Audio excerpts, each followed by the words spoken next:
L'État nous prend vraiment, mais alors vraiment pour des cons. Bonjour, Philippe Audiquet, Fortune Succès Academy, majordome1.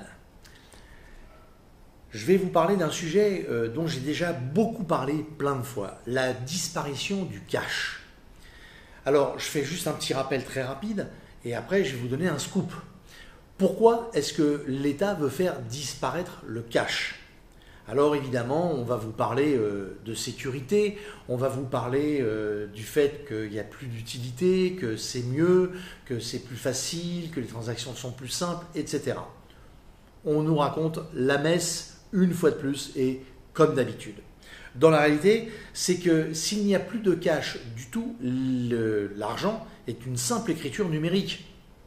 Et donc, comme avec une carte bleue, mais en pire, parce que là, il y aura plus d'espèces du tout, ça permet à l'État de pouvoir contrôler très facilement chaque centime d'euro déclaré. Je dis bien chaque centime. Et en fait, sur une transaction même de 1 centime, il faut que l'État récupère quelque chose à chaque fois. C'est son principe. Comme je vous l'ai dit la semaine dernière, il y a des choses qui m'étonnent, c'est que tout cet argent, on ne sait pas bien trop à quoi il sert et à quoi s'en sert l'État. Alors évidemment, on peut louer le château de Versailles 2 ou 3 fois en moins d'1 an. On peut rajouter des policiers partout, comme s'il se fait.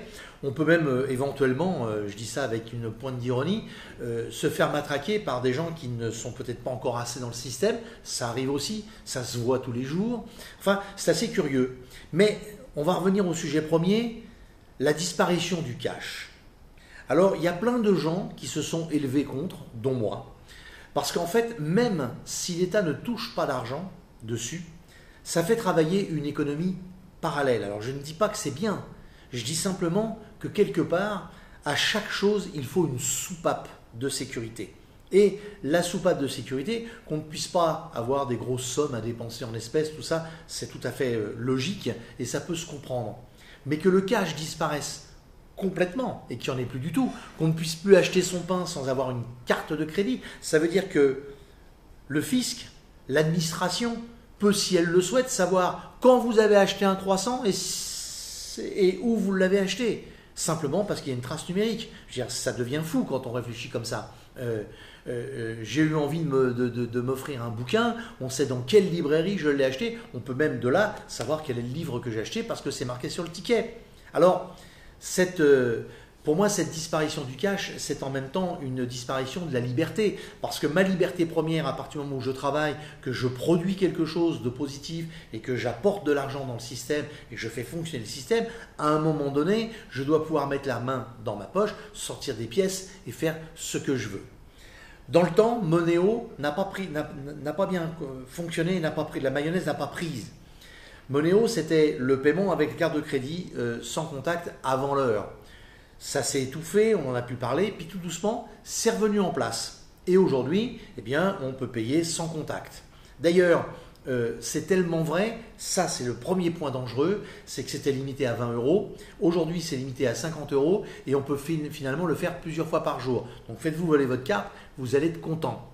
Maintenant, les espèces dans votre poche, avant qu'on vous les vole, ça va être autre chose. Et puis moi, mettre la main dans ma poche, bon j'ai 60 ans, mais mettre la main dans ma poche, sentir les pièces bouger et puis sortir une poignée de pièces pour payer mon café ou mon apéro avec vous si on boit ensemble, eh bien je serais très content de le faire, mais j'ai pas envie de sortir une carte de crédit pour payer juste un coup à boire. J'ai toujours été lié à la notion des espèces, des pièces et des billets que je touche.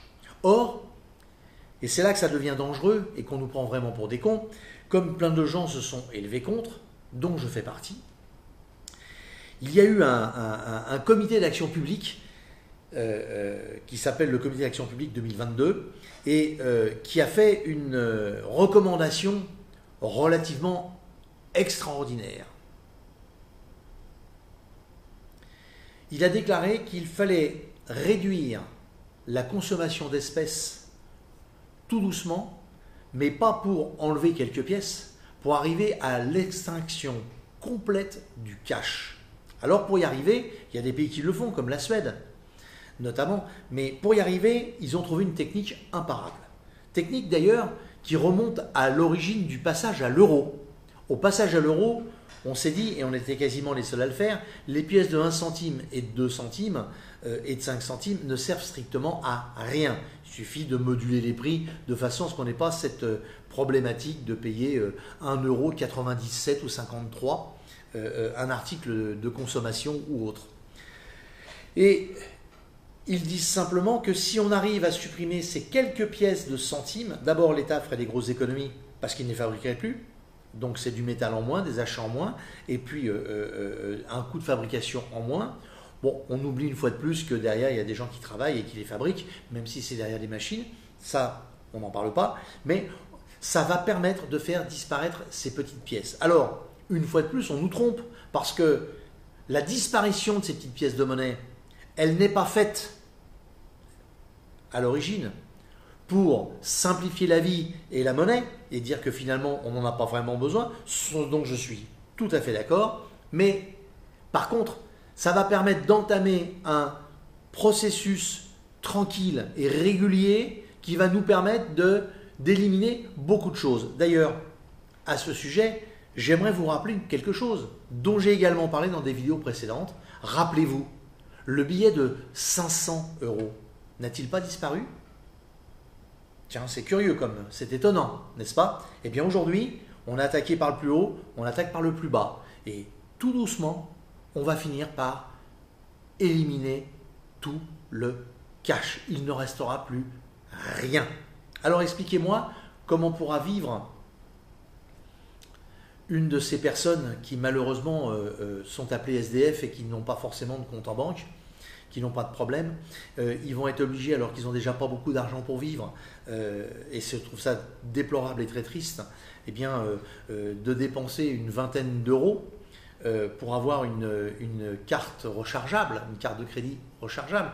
Mais expliquez-moi d'où ils vont sortir l'argent pour avoir cette carte rechargeable, dans la mesure où pour l'acheter et la recharger, il faudra de l'argent. Sauf que nous, quand on passera devant ces gens-là qui de temps en temps font la mendicité, eh bien, malheureusement pour eux, et c'est terrible comme sujet, eh bien, on ne pourra pas leur en donner puisque ils n'auront certainement pas les moyens d'avoir un appareil qui leur permettra d'encaisser. Donc, on va solutionner, enfin, l'État va solutionner plein de problèmes. On va éliminer, bien évidemment, ce monde virtuel. Je ne sais pas comment ils vont vivre, je ne sais pas comment ils vont faire.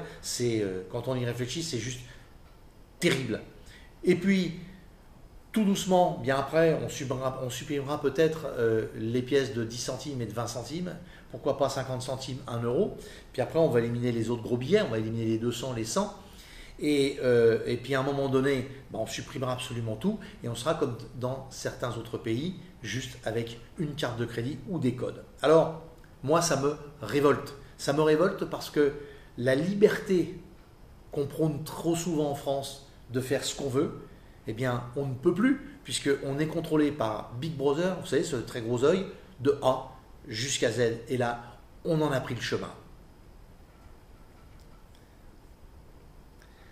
Sachez qu'en France, il y a plus de 60% des transactions, des petites transactions bien sûr journalières, qui se font en espèces. Il ne faut pas l'oublier. Donc c'est ancré dans nos mémoires, c'est ancré dans notre atavisme, c'est ancré dans nos gènes, c'est un mode de paiement qui pour nous représente une forme de liberté. D'ailleurs, la France, qui a énormément de plus en plus de rigidité dans tout ce qu'elle fait et dans tout ce qu'elle vit, eh bien, rajoute une seconde couche. Je parlais il y a quelques secondes de cette économie parallèle qui est nécessaire, eh bien, elle est vitale parce que cette petite économie, même si l'État n'arrive pas à prendre sa dîme, parce qu'on en est bien là, rappelons-nous nos cours d'histoire de France, la dîme a été quelque chose dont on a toujours parlé, la gabelle également, eh bien, toutes ces mesures qui ne semblent totalement anodines et qui a priori ne méritent pas qu'on s'y arrête, eh bien, si vous regardez l'effet domino, elles sont hyper dangereuses pour notre liberté. Voilà, sur ce billet de mauvaise humeur et de tristesse, je vous dis à mardi prochain, on trouvera un sujet beaucoup plus agréable, je vous le promets, je vais tout faire pour. Car celui-là, il est franchement, totalement désagréable. Et réfléchissez bien aux répercussions. Regardez bien dans votre vie quotidienne personnelle, qu'est-ce que ça pourrait changer au quotidien. Et vous allez voir, ça va changer beaucoup, beaucoup, beaucoup de choses. Allez, à mardi. N'oubliez pas, vous likez, vous me laissez des commentaires sur ce que je viens de vous dire et surtout, allez vite voir ce qui se passe sur Majordome One. Vous allez être bluffé. À bientôt.